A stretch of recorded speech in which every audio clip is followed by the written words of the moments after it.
image they have for the soul is this. They say that if you were to go out into the night, like tonight, go outside and look up into the sky, and if you looked at the moon and looked at the stars, that is the best image you can have of what the soul is. And so they developed, many of the physicians, theologians, the magas of the period, developed this notion of the soul as a microcosm. Meaning that if you look into yourself, that self, is as big and as vast and as mysterious as the night sky is. I mean, that's the metaphor. Now I want to compare that to the automobile metaphor that we work by, or the body as cadaver that we work by, that somehow we can make these adjustments or treat ourselves chemically. I mean, I don't have to tell you this.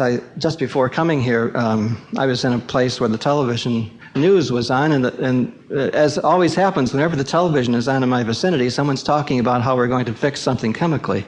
I was in San Francisco making one of these tours, and I flipped the television on, and the news report said, we're going to ask the question, why people love chocolate. And my ears pricked for that, because I would like to know why I like chocolate. And, an interesting thought.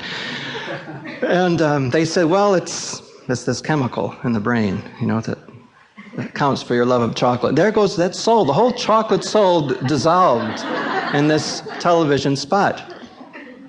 A couple of weeks previous to that, I received in the mail from Harvard University a rather large fold-out schema of the brain.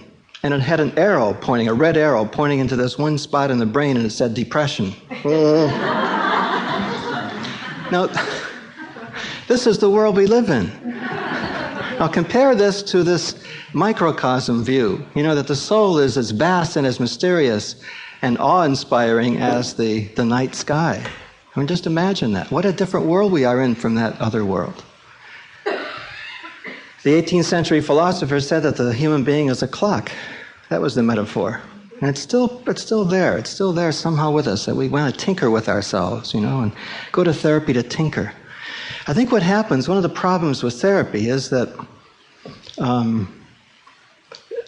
we think we're doing something. I mean, we think we're, when we tinker, we think we're really accomplishing something, and that distracts us from the care of soul. That's another way I'm getting to feel. I knew eventually I'd come around to agreeing with my pal Hillman, because everything he's always said is at first, sound completely outrageous, and after a while it begins to make sense, about 10 years later. And it's beginning to make sense to me now that, yes, either we have to radically reimagine what therapy is for ourselves, certainly. Now, one way to do that I would recommend would be for all of us to go back to reading Plato. Plato talks about therapy all the time. The word therapeia comes up all over the place in Plato. In fact, there's one place where Socrates is asked, what is the meaning of therapy? What do you mean by this word you use so much?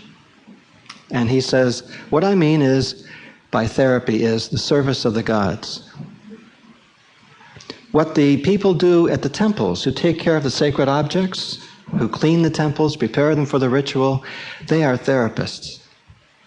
That's another good image for the soul, isn't it?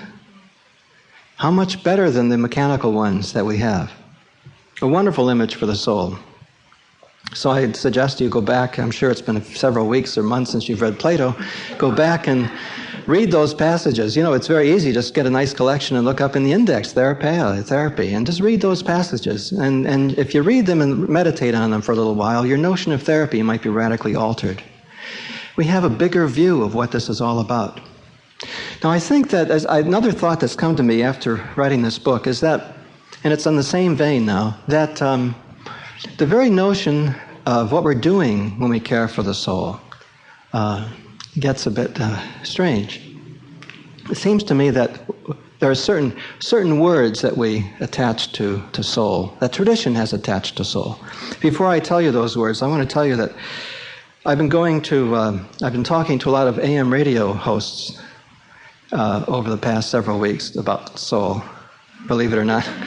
And some, for the most part, it's quite interesting. It's the very first call-in show that I had to deal with. The very first time I went out, I didn't know what this was all about. And the very first call that came in, the man said, what do you think about turkey hanging? And from there it went.